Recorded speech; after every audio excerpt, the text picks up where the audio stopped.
یہ ساری آج شیلز یہ دیکھ لیں، ٹیئر گیسنگ شیلز، یہ ساری کل شام سے یہ صرف میرے گھر میں جو پڑے ہیں، یہ ہمارے گھر کے ارد گرد جو شیلز ملے ہیں، جو میری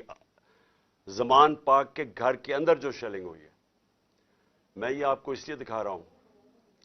کہ یہ کل دوپہر سے میرے گھر کے اوپر حملہ ہے، اور یہ شیلز جو آپ دیکھ رہے ہیں یہ صرف جس طرح میں نے کہا اس گھر کے اندر، یعنی میرے گھر کے اندر یہ وہ شیلز ہیں جو گھر کے باہر ہیں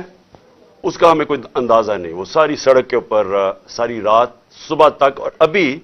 جب میں آپ سے بات کر رہا ہوں پھر شیلنگ ہو رہی ہے، پھر ایک اور حملہ ہو گیا۔ تو میں اپنی قوم کے سامنے ایک سوال رکھنا چاہتا ہوں کہ یہ کون سا میں نے اتنا بڑا جرم کیا تھا کہ میرے گھر کے اوپر حملہ، کبھی کسی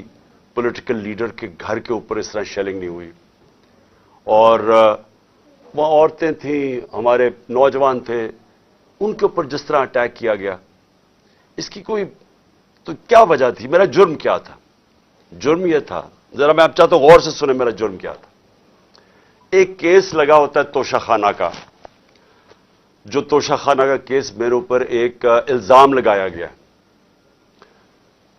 اور شکر ہے اللہ کا کہ وہ الحق ہے، وہ توشہ خانہ کا سب کے سامنے اب ریکارڈ آ گیا۔ میں چیلنج کرتا ہوں کہ جب یہ کیس سنا جائے گا، اگر کسی نے ساری چیزیں جائز طریقے سے، یعنی جائز طریقے سے، توشہ خانہ کا مطلب ہوتا ہے کہ جو آپ پریزنٹ، آپ کو جب گفٹس ملتی ہیں تو ان میں سے جو آپ رکھنا